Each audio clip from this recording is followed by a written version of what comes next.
Katax. Ito na naman po ang inyong Katax ETN. At i-discuss natin sa araw na to ay ang mga advice letter or advice notices ng Bureau of Internal Revenue. Isang paalala lang po mga Katax. Kapag may mga ganito po kayong letter, pwede nyong ipadala sa akin at may discuss natin dito sa ating YouTube channel, Katax YouTube channel, or sa livestream.com/kataxpayer para naman matutunan din ng iba nating mga Katax. Dito po ay sinasabi na ang records daw ng BIR, ito po, ayan, ang records daw niya.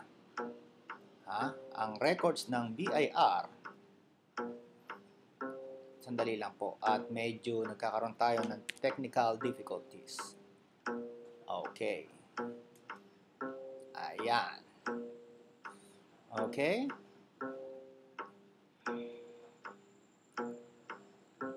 Ayan. Ang record daw po ng BIR ay nakalimutan daw po, failed. Ayan, nakasulat failed na mag-submit ng itong mga dokumentong ito. Ang taxpayer na narito. Ayan. Ito pong taxpayer na yan ay nakalimutan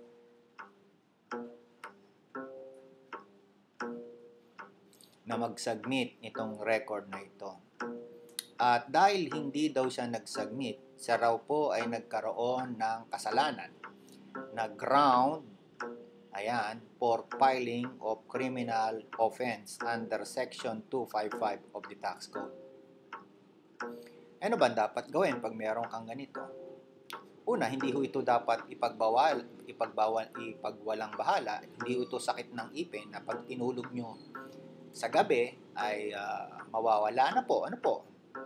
So, kailangan po kayong makipag-coordinate at binibigyan kayo ng 5 days. Kasi itong mga ganitong klaseng statement, ini-establish nito yung estoppel Yan.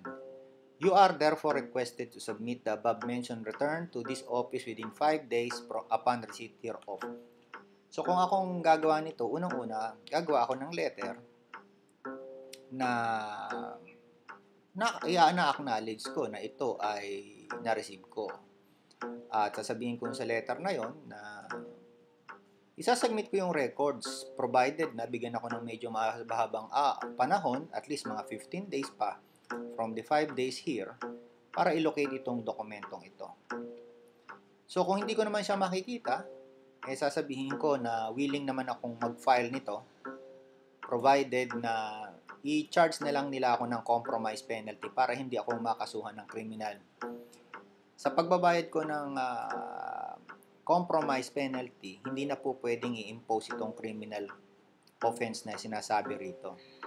So, dapat malinaw ho yung sa letter nyo. Kapag nagawa po nyo yun, baliwala na po itong letter na to kasi nag-comply na po kayo. So, ilalagay lang po natin, number 1, acknowledge natin within 5 days na na-receive natin to. At kung hindi natin naman kayang mag-file o mag-submit ng dokumentong to, humingi kayo ng extension. Kung meron kayo niyan. Kung meron, di-submit po ninyo ang certified photocopy nito. Pa-receive po ninyo, may transmittal letter po kayo para doon to confirm na na-extinguish nyo po yung obligation to supply the information. Yun po yung obligation nyo to supply an information. And number 2, kung wala po talaga, di gumawa kayo, total kung magbayad na lang po kayo ng compromise penalty at kung wala pa kayong letter of authority. Pero kung may letter of authority na po kayo, hindi na pa kayo pwedeng gumawa nito. Bawal na po. Nakakaintindihan po tayo. Hanggang sa muli, mga Katax. Sana natutunan niyo po na kahit papaano ang simpleng way to handle this kind of no return file advice ng BIR. No return file advice ng BIR ang tawag po rito. So, iniimbitahan ko po kayo kung meron po kayong mga topic o gusto nyong, yung mga simple lang po, na paggawa ng mga letters willing po akong gumawa sa inyo at a rate of initial introductory price ko lang po ay 1,000. At kung gusto niyo pong magpagawa sa akin ng tax accounting manual, pwede pong gawin yan through video topics para po hindi na po kayo paulit-ulit mag-explain dun sa mga tao nyo kung how to prepare, how to understand in the language of law and in the language of accounting yung tax accounting manual nyo. So hanggang sa muli, ito po is ang inyong ka-tax ATM. Maraming salamat po. Ito po yung number ko 742-038-2-439-3918. Hanggang sa muli, maraming salamat po.